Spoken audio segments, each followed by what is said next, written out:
Okay, hi. I'm here with uh, famous person Jasmine, and we're talking China. You're from China? Yeah, Okay, what part of China are you from? Shanghai. Okay, so that's a part of China I went to. Actually, I Oh, went to Shanghai, and I went to Wuxidong. You know where Wuxidong is? no. It's just a train ride away from Shanghai. Anyway, we're talking for the policy debate topic about engagement with China, and Jasmine told me some really interesting things. First of all, can you tell me what your teacher told you about the Little Red Book and Mao and all that kind of stuff? Oh, 'cause after after Mao get rid of the Japanese and all the all like the Taiwanese people basically, Jiang Jieshi, he realized that he wants the young people to experience what they had experienced before, to go through that whole trauma and disaster. So he encouraged a rebellion.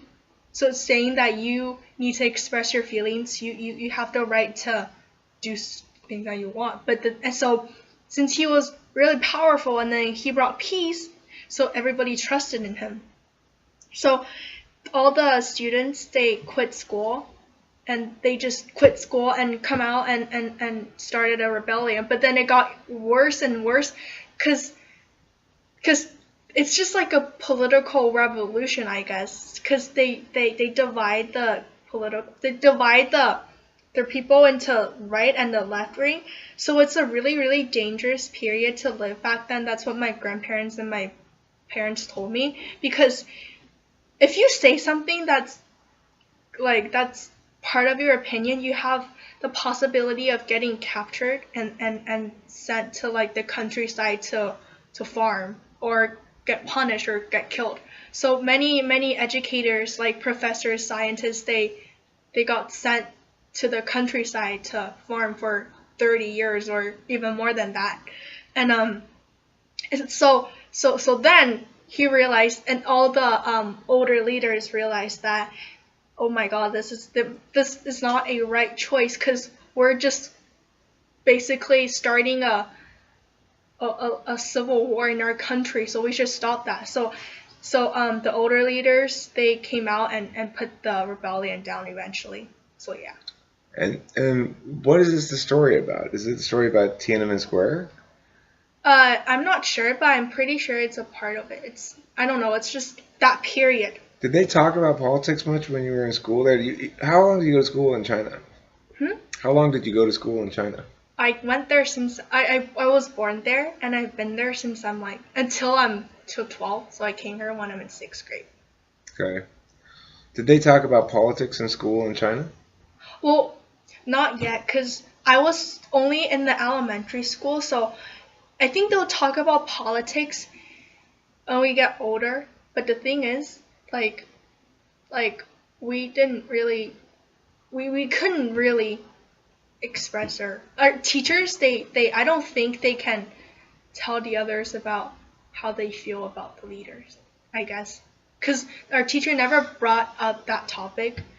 Because when I was in China, it's more we have more freedom than North Korea. But the thing is, we can, but like we're because we're being told that every single leader in China, they're good because since they brought peace to our country, we're supposed to honor them, worship them, kind of. Yeah, well,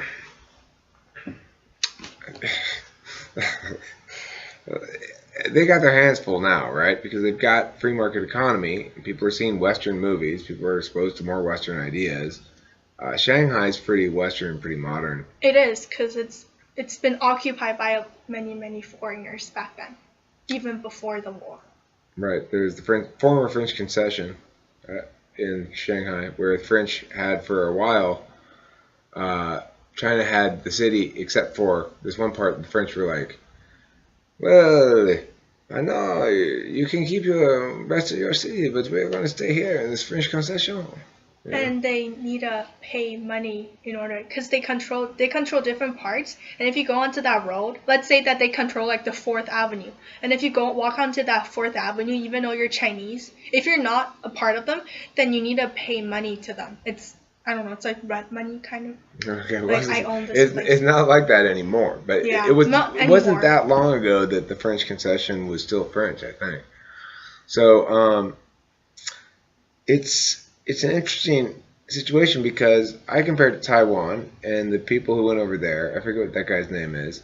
To me, they proved the superiority of the Western free market and individual liberty-driven Western democracy. Because Taiwan's come out a lot better than China over the course of the since the revolution. But I think that obviously you've got with the free market reforms in China families who have more money now and more ability to make decisions for their family and what happens to them. And obviously your family decided to come over here. Why do you think that is? Did your parents explain to you why you guys came over here? Well, it's because my mom, she has a job. She needs to work here, so we have the green card. And then she doesn't, cause back then I really miss my mom. So like she was like, cause like I remember that she told me that if I don't come with her, she will be gone for a long time. So she was like, do you want to come with me? And then we were planning to go back to China, but then we didn't, so we just stayed there. So we just stay here. Do you like it here? Hmm? Do you like it here? I'm okay. You're okay? Do you miss China? Yeah. You kind of like China better? You know, it never really even occurs to me as I do these debate topics and I've got all these Chinese kids that probably a lot of them are from China. As I'm sitting here talking trash about China and being like, fucking China does this and fucking China does that and shit. Never even occurs to me.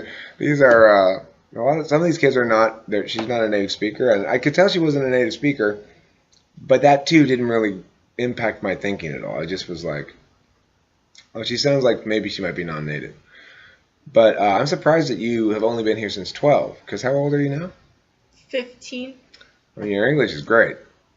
It's really good. So when I was getting a little bit impatient with your reading speed earlier, because normally in policy debate, of course, here, let me see your computer for seconds so I can demonstrate. You know, we try to read it like, this storm was bound to come sooner or later. This was determined in the main. But she was reading. Now you read a little bit of the card, okay? Okay. The People's Republic of China is a socialist name only. The economic reforms that began in 1978 have created a market society defined by Neo-Liberal ideology. Good. The 1989 crackdown. 3 years in the U.S. That's pretty impressive, right? That's good, Jasmine. That's really good. I'm surprised that you've only been here for 3 years. So anyway, thank you for sharing your thoughts on your own experiences in school in China and stuff. I thought it was interesting. I thought the Talking Finnish People audience would enjoy it. So, audience at home, talk to you later. Jasmine, let's get back to work off camera.